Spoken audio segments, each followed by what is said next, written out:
Fala aí pessoal, eu sou Marcos Júnior e bem-vindo ao canal Fala aí Nerd.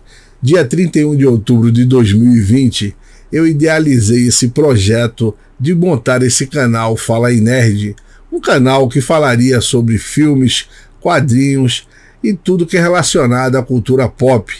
Eu me especializei em falar sobre filmes clássicos e tenho uma satisfação imensa de tê-los aqui assinando o meu canal e vendo minhas críticas.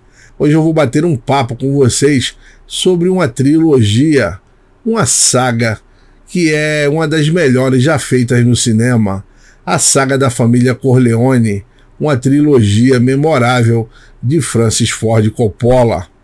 Essa saga da família Corleone surgiu primeiro no livro The Godfather, de Mario Puzo, lançado em 1969. A história de máfia ítalo-americana chegou aos cinemas pelas mãos de Francis Ford Coppola, com a colaboração de Mario Puzo, que trata da passagem de poder de pai para filho, das relações familiares e dos crimes comandados por Dom Vito Corleone. O Poderoso Chefão, o primeiro filme da série, foi lançado em 72 e mostra o patriarca Dom Vito Corleone, interpretado por Marlon Brando, que está se afastando dos negócios, e seu filho, Michael Corleone, feito de forma magistral por Al Pacino, que acaba de voltar da Segunda Guerra Mundial, sendo introduzido nas atividades dos Corleone, mesmo tentando manter-se longe dos negócios do patriarca. Esta primeira parte foi um sucesso de público e crítica, conseguindo arrecadar mais de 280 milhões de dólares nas bilheterias mundiais e recebeu 8 indicações ao Oscar, ganhando 3 categorias: melhor filme, melhor ator para Marlon Brando e melhor roteiro adaptado. Em 74 chegava a continuação, O Poderoso Chefão Parte 2, que além de ser uma sequência direta do primeiro filme, mostrava a ascensão de Michael Corleone, com ótima atuação de Al Pacino na frente dos negócios da família, com a orientação de seu pai doente e seu meio-irmão, e também mostrava a triste história do passado de Vito Corleone, interpretado pelo ótimo ator Robert De Niro. Bem recebido pela crítica e público, esse longa recebeu 9 indicações ao Oscar, ganhando as categorias de melhor filme, melhor direção, melhor ator coadjuvante para De Niro, melhor roteiro adaptado, melhor trilha sonora e melhor direção de arte. A terceira e última parte da série foi lançada apenas 16 anos depois, em 1990, e conta a história de Michael Corleone tentando se redimir dos seus crimes através de vários atos de caridade. Retrata eventos reais, como a morte do Papa João Paulo I e o escândalo do Banco Ambrosiano. O filme liga esses fatos com os negócios de Corleone. Foi o filme que recebeu mais críticas negativas e ainda recebeu 2 prêmios Framboesa de Ouro para pior atriz e pior revelação, com Sofia Coppola.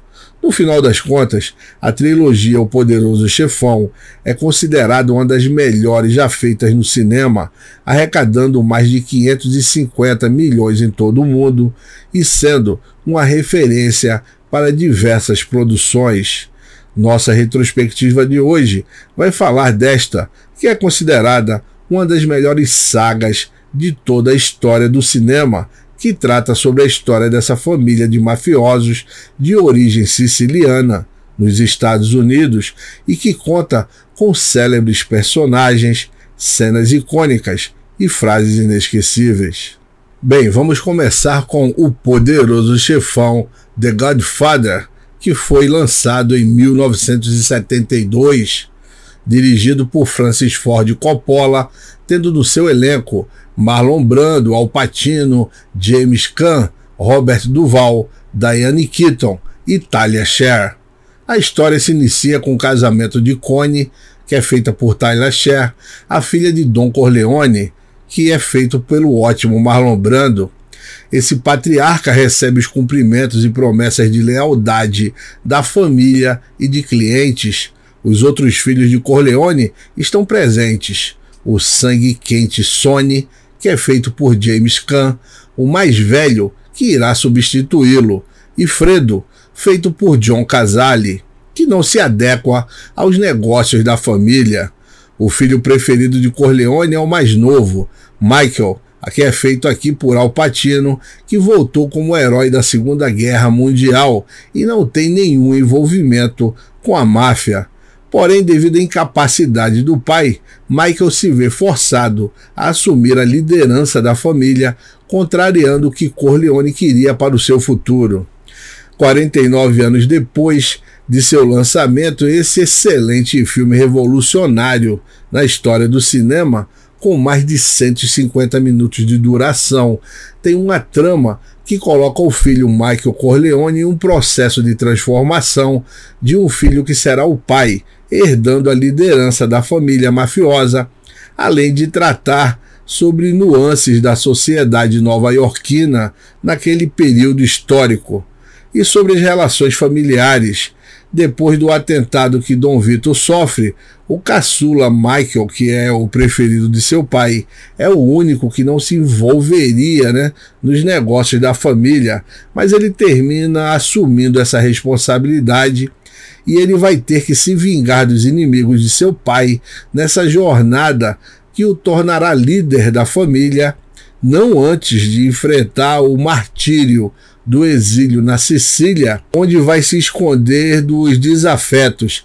E é nesse momento que nos proporciona uma das melhores e mais belas sequências deste filme. Tem um roteiro coeso, bem costurado, e mesmo com saltos temporais, O Poderoso Chefão tem uma história cativante e repleta de interpretações fantásticas, que são complementadas com ótimos diálogos.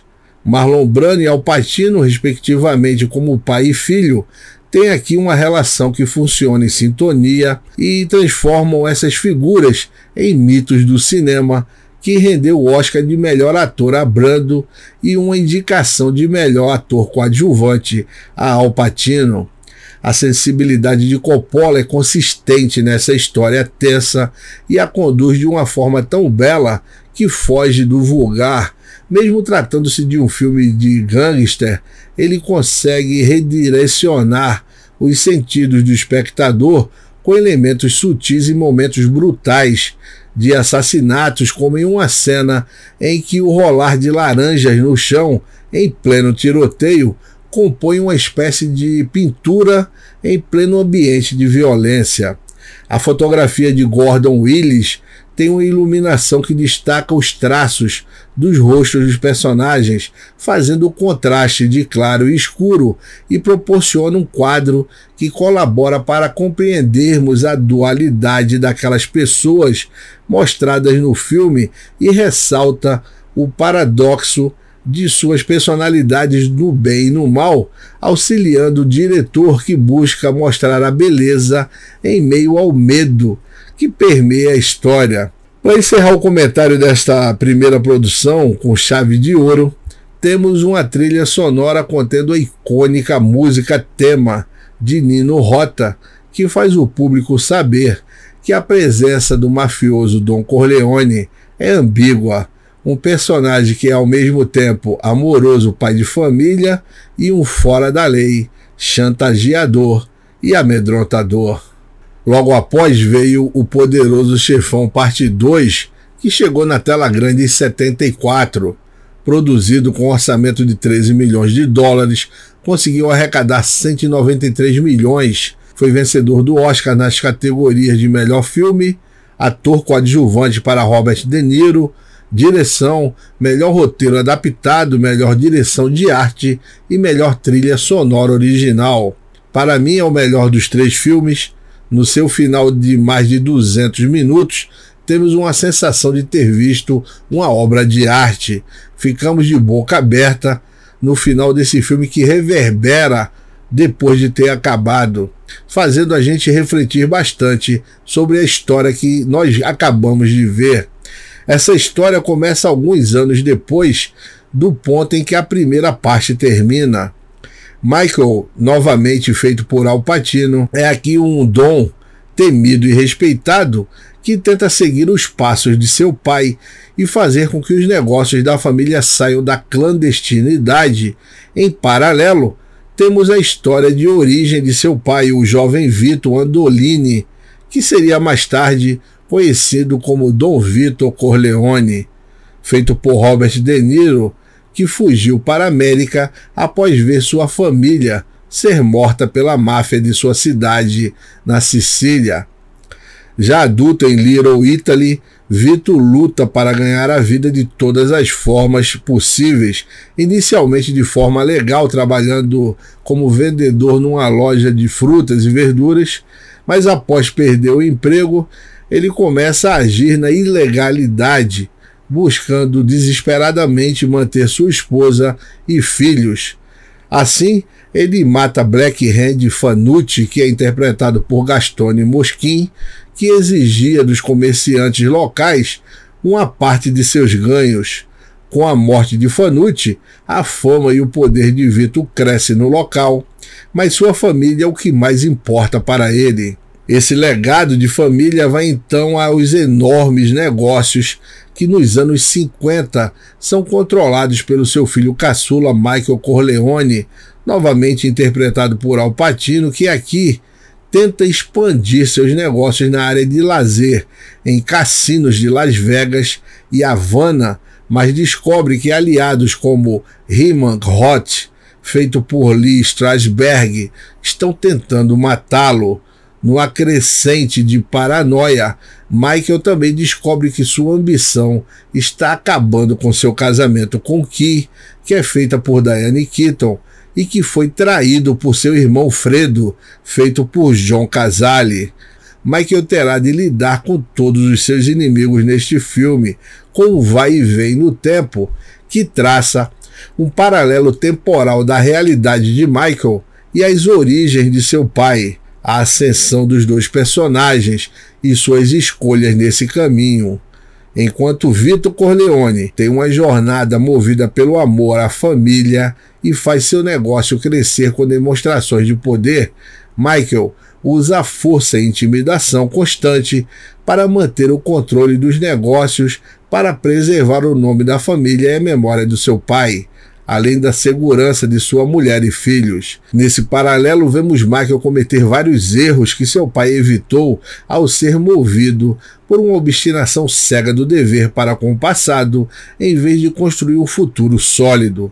Ao enfrentar o ódio de outras famílias, além da perseguição do Senado, que busca acabar com o poder paralelo que a máfia representa, Michael não percebe que o controle desejado está fazendo a sua família escorregar pelos seus dedos. Muito mais do que a batalha contra os inimigos e o Senado, o filme trata de uma em particular, entre Michael e sua esposa Kay Corleone, interpretada pela ótima Diane Keaton, que se destaca nesse filme como uma esposa inicialmente apaixonada, mas que no final perde seu amor por causa de seu marido, que a esqueceu ao envolver-se com a máfia. O filme tem uma origem poética de Vito Corleone na Sicília e em Nova York, e tem um clima operístico que resulta numa pintura cultural e social magnífica. Novamente, o diretor de fotografia Gordon Willis utiliza uma luz teatral que retrata um ambiente tenso dessa história, que tem uma narrativa abrilhantada pela atuação de Robert De Niro, que consegue reconstruir os maneirismos de Marlon Brando, conseguindo aprofundar o personagem, provando que não foi um acaso ele levar o Oscar neste filme de melhor ator coadjuvante. O Poderoso Chefão 2 nos mostra duas narrativas que revelam o caminho e o destino de Michael, que falha em sua missão em não conseguir tornar-se o homem que seu pai sonhava.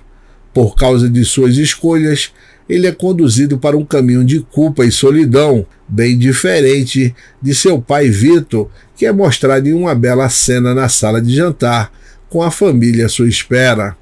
Na minha opinião, é o melhor filme da trilogia, superando o antecessor, e um dos melhores da história do cinema. O Poderoso Chefão 3 surgiu depois de 16 anos, em 1990, e essa parte 3 chegava muito mais emotiva e contemplativa para contar a última parte desta tragédia familiar, com Michael Corleone novamente feito por Pacino, recebendo a Ordem de San Sebastian, um dos maiores títulos dados pela Igreja por causa de sua doação de $100 milhões em nome da Fundação Vito Corleone, da qual Mary, feita por Sofia Coppola, sua filha, é presidente honorária.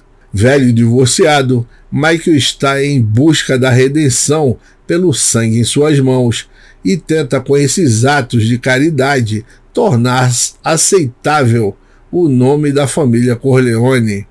O epílogo da saga da família Corleone teve vários problemas de produção. Apenas um ano para ser escrito, filmado, editado, finalizado, pois havia necessidade de chegar às telas antes do Natal seguinte.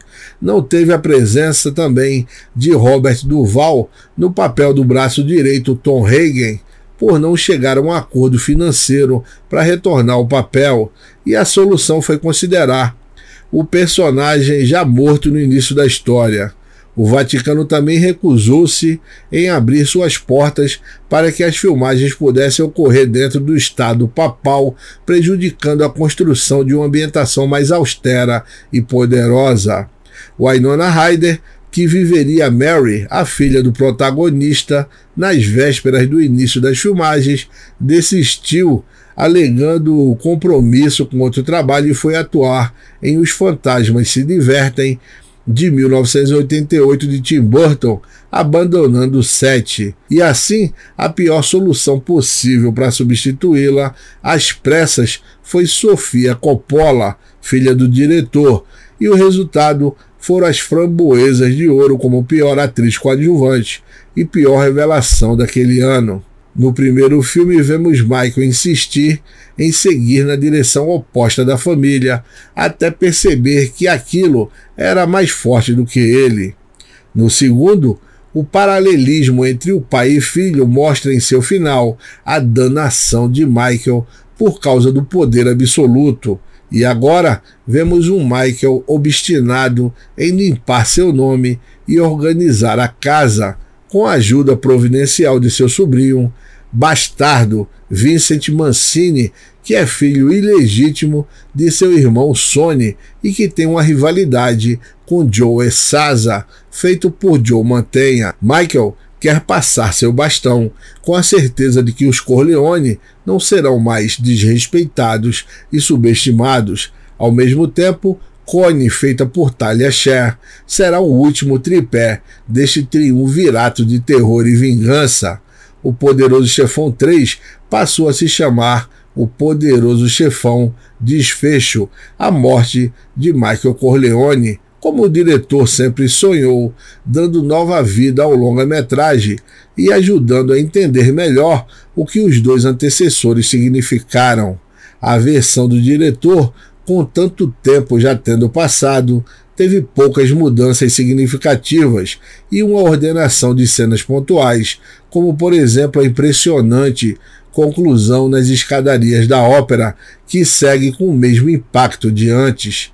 A trilha sonora de Carmine Coppola, a partir das composições originais de Nino Rota, e a fotografia hipnótica de Gordon Willis são outros elementos decisivos na oposição entre fé e perda, ascensão e culpa, e glória e desgraça.